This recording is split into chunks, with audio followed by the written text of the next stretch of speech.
Selamat pagi pemirsa, kembali program Warta Praja. Saluran informasi pemerintahan dan pembangunan di Jawa Tengah hadir ke hadapan Anda.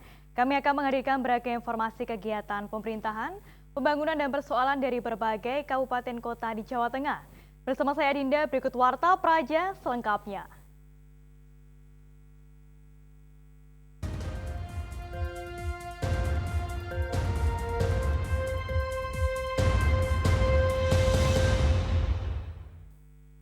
Komisi C DPRD Kota Semarang melakukan sidak ke beberapa lokasi yang melanggar perizinan. Dalam sidak tersebut, salah satunya terkait pelanggaran mengenai air bawah tanah atau ABT yang dikomersilkan warga.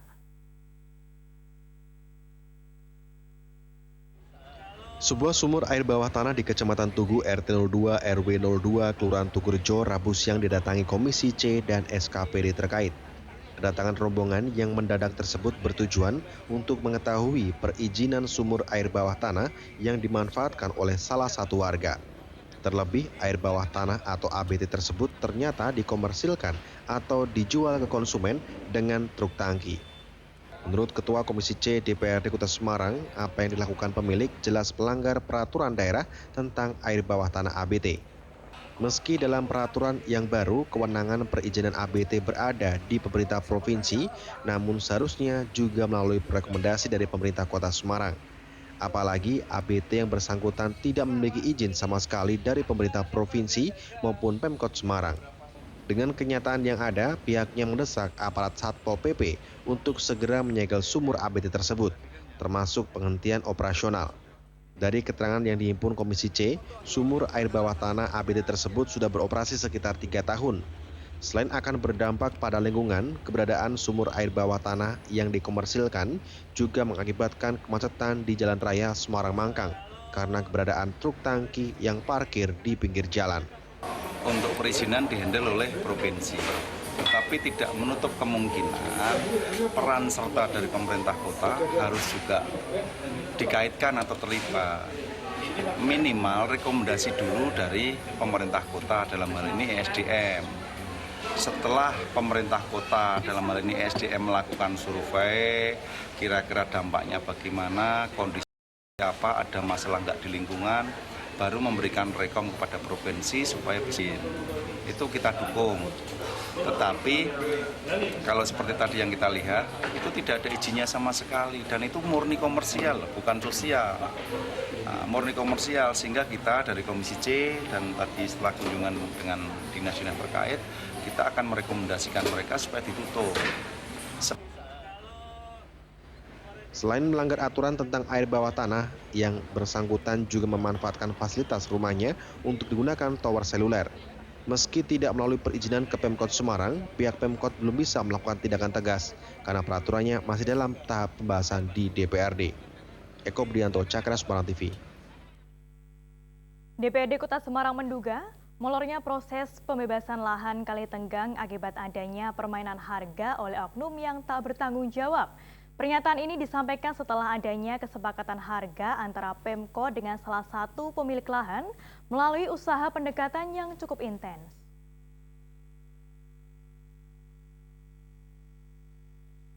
Persoalan pembebasan lahan Kali Tenggang memang menyisakan pekerjaan rumah bagi pemerintah Kota Semarang.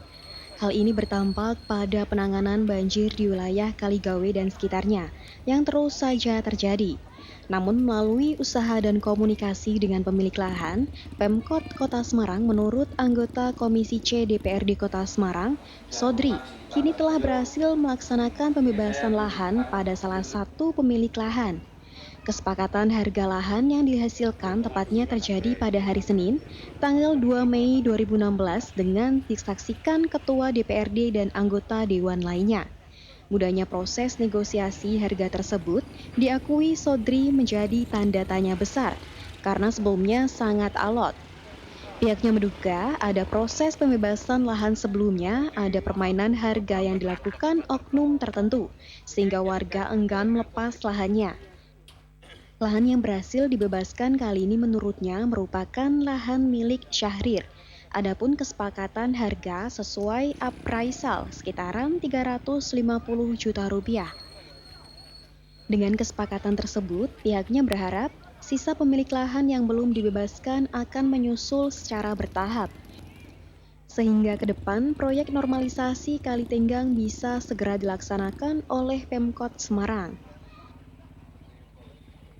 Ya, jadi ini kan kenapa sampai tersisa sampai 15-16 tahun ya, karena ini disebabkan karena ternyata Pak Syahrir dalam hal pembebasan ini tidak bisa ketemu dengan pihak yang berwenang. Artinya nyuwun sewu, tanda kutip di sana banyak yang main terhadap pembebasan lahan tersebut. Akibat molor dan tersendatnya proses pembebasan Kali Tenggang tersebut, menurut Sodri berdampak pada masih banjirnya wilayah Kaligawe dan sekitarnya hingga sekarang. Bersama upaya pembebasan lahan yang lain, pihaknya mendesak pada pemerintah untuk kembali mempersiapkan proses normalisasi Kali Tenggang, tentu dengan penyesuaian DED dengan kondisi yang ada sekarang. Eko Budianto, Cakra, Semarang TV. Jawa Tengah mengalami perlambatan ekonomi. Informasinya usai jeda, tetaplah bersama kami.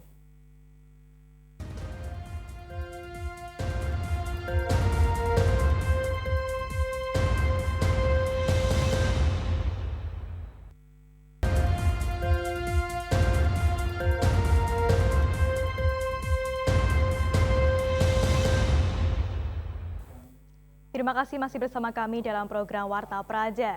Badan Pusat Statistik Provinsi Jawa Tengah mengumumkan pertumbuhan ekonomi Jawa Tengah pada triwulan pertama tahun 2016, yakni tumbuh sebesar 5,1%. Jumlah tersebut mengalami perlambatan jika dibandingkan triwulan pertama pada tahun lalu yang mencapai 5,6%.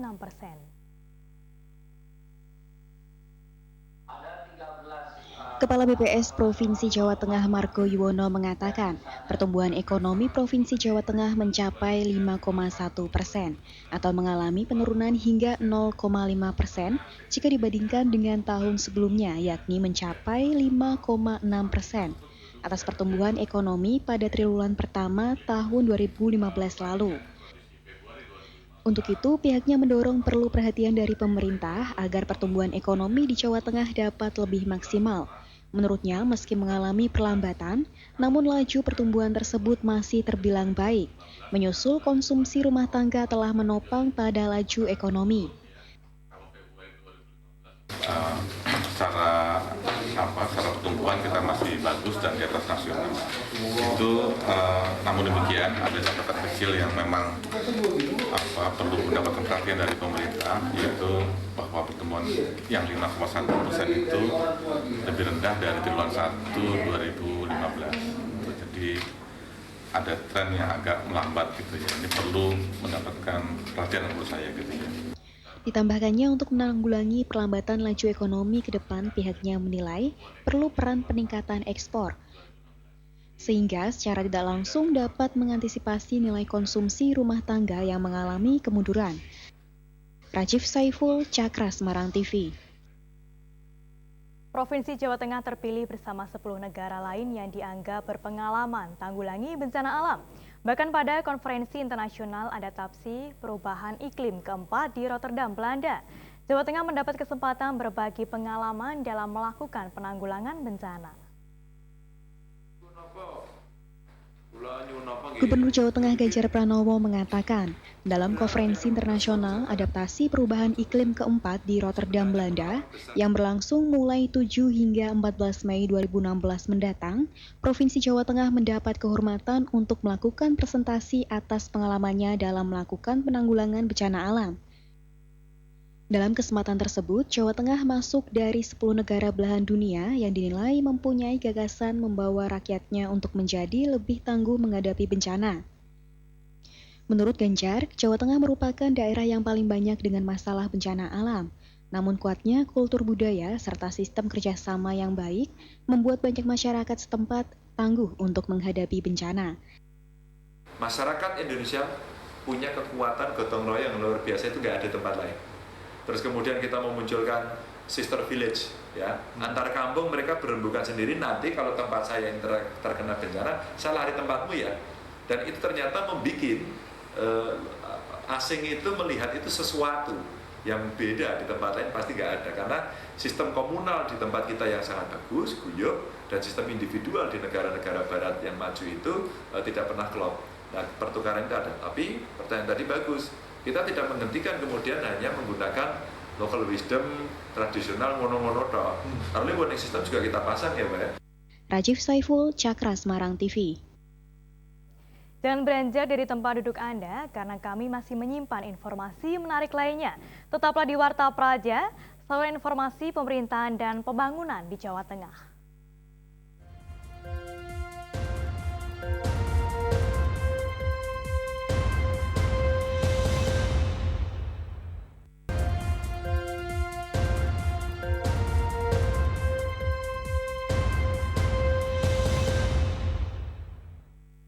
Terima kasih Anda masih menyaksikan Warta Praja. Gubernur Ganjar Pranowo melantik Bupati dan Wakil Bupati Kabupaten Demak dan Sragen di Gedung Gratika Bakti Praja Semarang.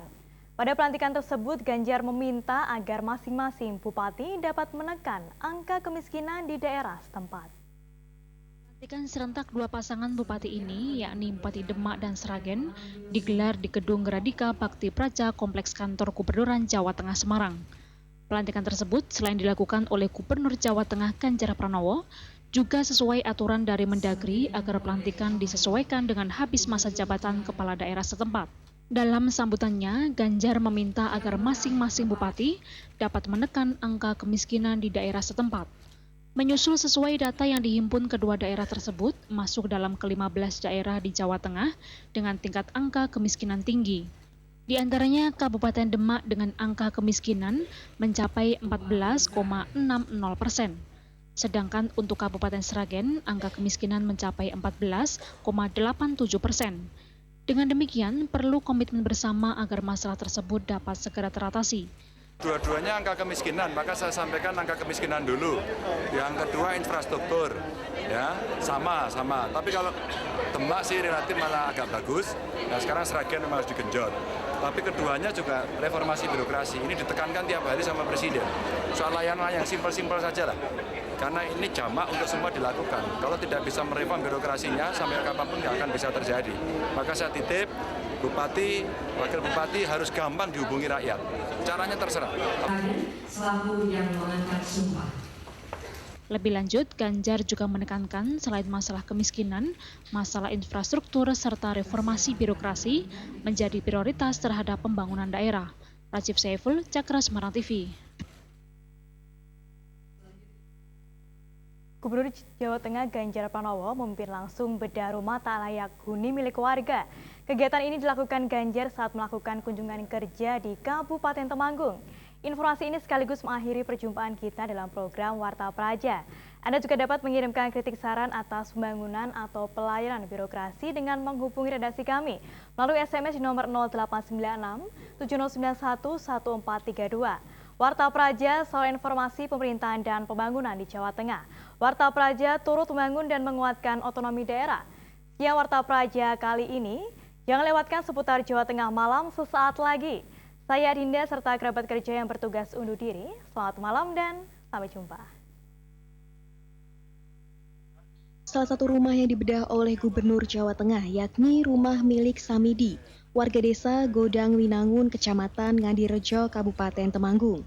Selain berinteraksi dengan sang pemilik rumah, Ganjar juga terjun langsung membongkar rumah milik warga. Tanpa canggung, Ganjar membongkar bagian atap rumah yang tidak layak huni. Selain itu, Ganjar juga memberikan bantuan berupa uang sebesar 5 juta rupiah untuk membantu bedah rumah ini. Hal yang sama juga dilakukan di rumah milik Bu Kemi. Di tempat ini, Ganjar meninjau gotong royong warga dalam merehab rumah. Ia bahkan memberikan bingkisan dan modal kepada Bu Kemi untuk usahanya. Sementara itu, salah satu warga yang rumahnya dibedah, Kemi mengaku sangat bahagia. Sudah hampir 20 tahun rumahnya tidak layak huni. Namun berkat bantuan dari pemerintah saat ini, rumahnya menjadi lebih bagus. Dikembangkan terus sehingga lingkungan sekitarnya bagus. Yang kedua, bulan bakti gotong royong ini juga kita coba berbakti kepada mereka yang membutuhkan. Nah, pilihan yang kemarin diambil adalah gotong royong untuk memperbaiki rumah tidak layak huni. Ini kan tahun kemarin kita tidak bisa banyak melaksanakan karena problem badan hukum. Nah sekarang kita royok dengan cara yang lain dan Anda melihat sendiri bagaimana spirit gotong royong di Jawa Tengah, di Temanggung ini masih sangat luar biasa. Menurut Ganjar Pranowo, bedah rumah ini adalah bagian kegiatan Bulan Bakti Gotong Royong yang untuk tahun ini dipusatkan di Kabupaten Temanggung. Program bedah rumah ini sebenarnya adalah program tahun lalu, karena terhalang masalah peraturan maka baru dapat dilaksanakan tahun ini. Pada tahun 2016 ini, Kabupaten Temanggung ada sekitar 500 rumah tak layak huni, tersebar di 143 desa di 20 kecamatan. Masing-masing rumah ini akan mendapat bantuan 10 juta rupiah. Priyo Budi, Cakra, Semarang TV.